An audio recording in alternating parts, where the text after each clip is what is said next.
Huwag kayong magpaloko. Alam mo, Parliament, ang ambisyon niyan, karamihan galing kay Lisa Marcos pati kay Romualdez. Bongbong bangag yan.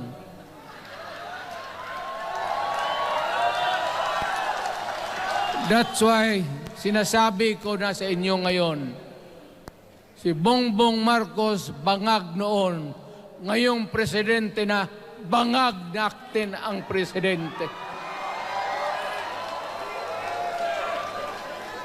Kayong mga military, alam ninyo yan.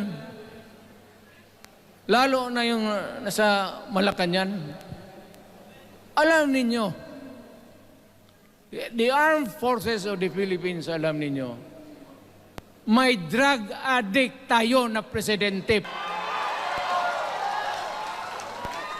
Ayun ang bakit ako nagkaroon ng kaso ng ICC. Sabi nila, pinapagpatay ko raw yung mga drug pusher at drug addict. Mabutit na lang, wala na ako sa pwesto, baka kasali ka pa.